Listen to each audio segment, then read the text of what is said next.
Assalamualaikum warahmatullahi wabarakatuh. Perkenalkan, nama saya Nur Dimansyah dari jurusan Sistem Informasi semester 8. Kali ini saya akan mempresentasikan tugas yang diberikan oleh Bapak Ari, yaitu pengantar audit sistem informasi.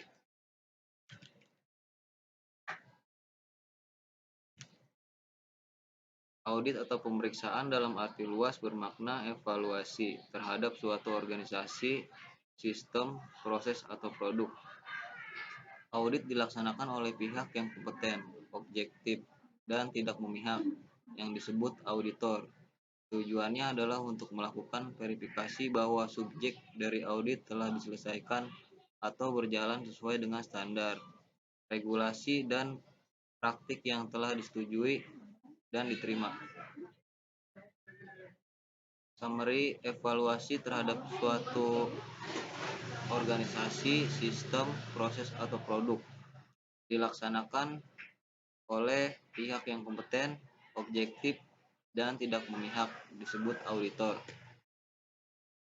Tujuannya yaitu verifikasi bahwa subjek dari audit telah diselesaikan atau berjalan sesuai dengan standar, regulasi, dan praktik yang telah disetujui dan diterima. Sistem informasi adalah aplikasi komputer untuk mendukung operasi dari suatu organisasi. Operasi, instalasi, dan perawatan komputer, perangkat lunak, dan data. Contoh dari sistem informasi. Sistem informasi manajemen adalah bidang yang menekankan finansial dan personal manajemen.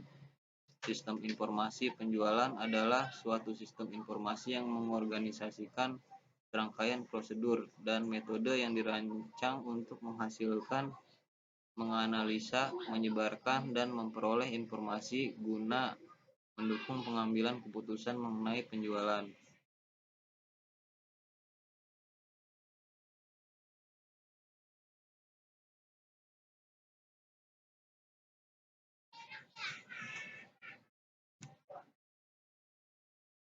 Sistem informasi summary.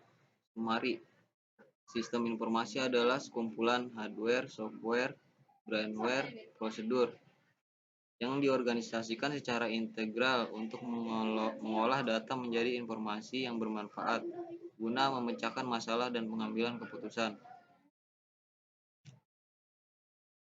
Model I/O dan komponen aplikasi sistem informasi. Ada prosedur, data, sistem informasi dari keseluruhan pemrosesan aplikasi, interoperabilitas, lalu dokumen menjadi informasi. Audit sistem informasi menurut Ron Weber. Audit sistem informasi adalah proses pengumpulan dan penilaian bukti-bukti untuk menentukan apakah sistem komputer dapat mengamankan aset, memelihara integritas data, dapat mendorong pencapaian tujuan organisasi secara efektif, dan menggunakan sumber daya secara efisien. Tujuan audit sistem informasi ada 4. Yang pertama,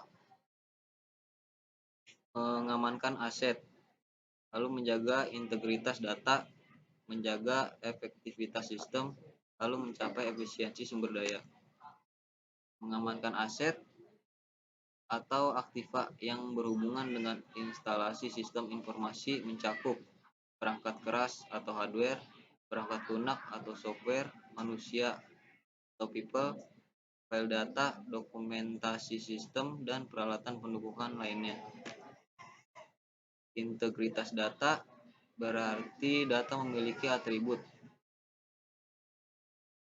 kelengkapan, baik dan dipercaya, kemurnian, dan ketelitian. Tanpa menjaga integritas data, organisasi tidak dapat memperlihatkan potret dirinya dengan benar, atau kejadian yang ada tidak terungkap seperti apa adanya. Keputusan maupun langkah-langkah penting di organisasi salah sasaran karena tidak didukung dengan data yang benar. Perlu pengorbanan biaya. Oleh karena itu, upaya untuk menjaga integritas data dengan konsekuensi akan ada biaya prosedur, pengendalian yang dikeluarkan harus padan dengan manfaat yang diharapkan. Efektivitas sistem. Menjaga efektivitas sistem informasi dikatakan efektif hanya jika sistem tersebut dapat mencapai tujuannya. Perlu upaya untuk mengetahui kebutuhan pengguna sistem tersebut atau user, apakah sistem menghasilkan laporan atau informasi yang bermanfaat bagi user, misalnya pengambilan keputusan. Auditor perlu mengetahui karakteristik user berikut proses pengambilan keputusannya. Biasanya, audit efektivitas sistem dilakukan setelah suatu sistem berjalan beberapa waktu.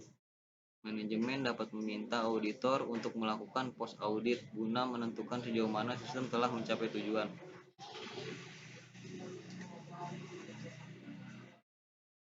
Evaluasi ini akan memberikan masukan bagi pengambil keputusan apakah kinerja sistem layak dipertahankan, harus ditingkatkan atau perlu dimodifikasi, atau sistem sudah usang sehingga harus ditinggalkan dan cari penggantinya.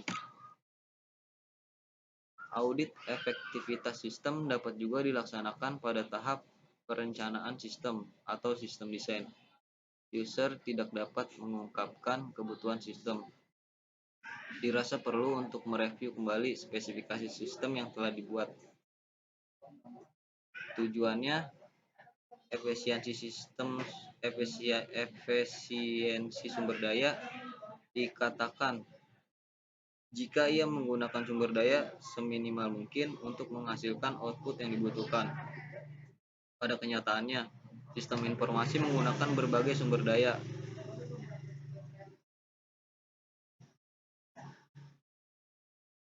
seperti mesin dan segala perlengkapannya, perangkat lunak, sarana komunikasi, dan tenaga kerja yang mengoperasikan sistem tersebut harus berkompetensi untuk memberdayakan sumber daya yang ada tersebut. Pendekatan temuan atau exposure approach. Fokus utama ditekankan pada jenis kesalahan atau losses yang terjadi dalam suatu sistem informasi. Setelah itu ditentukan kendali atau kontrol yang dapat digunakan untuk mengurangi kesalahan tersebut sampai pada batas yang dapat diterima atau acceptable level. Lalu pendekatan kendali atau kontrol approach. Fokus utamanya adalah kendali-kendali di dalam suatu sistem informasi yang dapat digunakan untuk mengurangi kesalahan sampai pada level yang dapat diterima. Aspek yang diperiksa. Audit secara keseluruhan menyangkut efektivitas atau efisiensi, availability sistem, reliability, confidentiality, dan integrity, serta aspek security.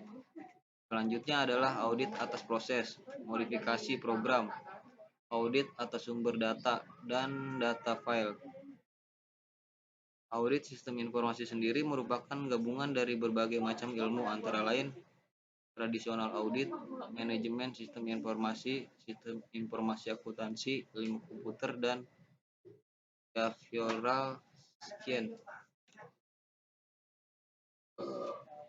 Menurut Ron Weber, terdapat 5 langkah atau tahapan audit sistem informasi. Yang pertama, perancangan audit, lalu pengetesan kendali, pengetesan transaksi, pengetesan keseimbangan atau keseluruhan hasil.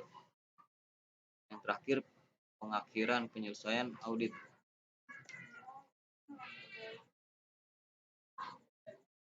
Pengumpulan data melalui berbagai teknik termasuk survei, interview, observasi, dan review dokumen, termasuk review short kode bila diperlukan.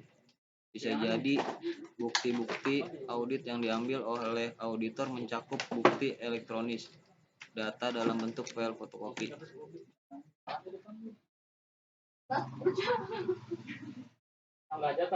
Pengumpulan data atau evidence metode.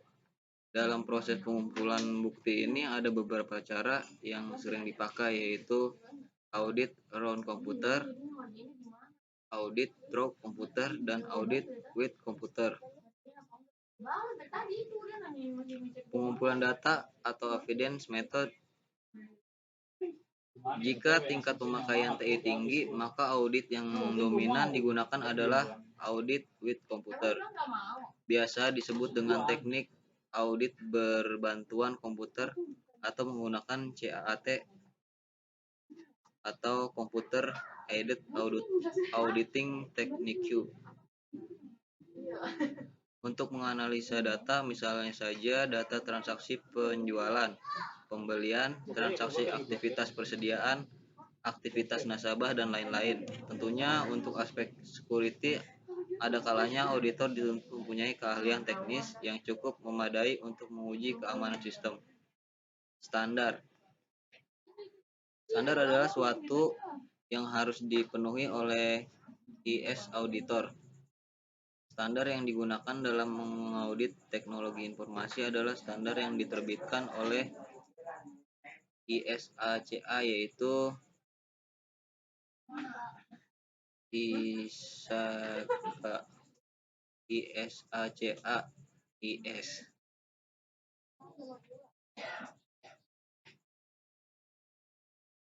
ISACA, IS Auditing Standard.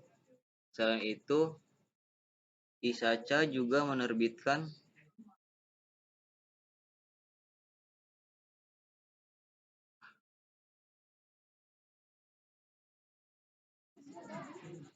standar. Standar adalah sesuatu yang harus dipenuhi oleh IS auditor. Standar yang digunakan dalam mengaudit teknologi informasi adalah standar yang diterbitkan oleh ISACA, yaitu ISACA IS Auditing Standard. Selain itu, ISACA juga menerbitkan IS Auditing Guidance dan IS Auditing Procedure. Guidelines memberikan penjelasan bagaimana auditor dapat memenuhi standar dalam berbagai penguasaan audit, dan prosedur memberikan contoh langkah-langkah yang perlu dilakukan auditor dalam penugasan audit tertentu, sehingga sesuai dengan standar. Bagaimana IS auditor harus bisa menggunakan judgement profesional kita menggunakan guidance dan prosedur.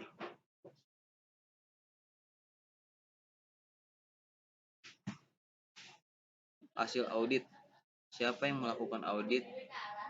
Auditor sistem informasi pada dasarnya melakukan penilaian atau asuran tentang kesiapan sistem berdasarkan kriteria tertentu. Kemudian berdasarkan pengujian, auditor akan memberikan rekomendasi perbaikan yang diperlukan.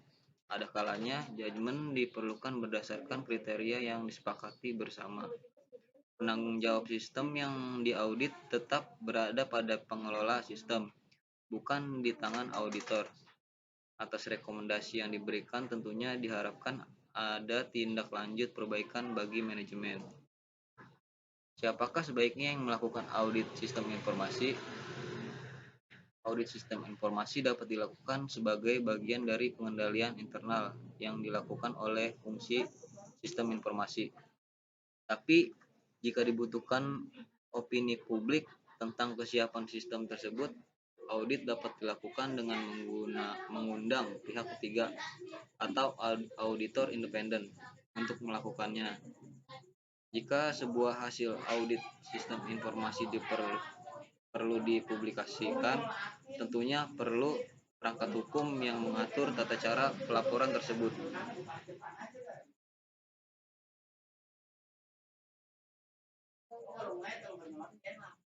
Mungkin cukup sekian penjelasan yang saya berikan. Assalamualaikum warahmatullahi wabarakatuh.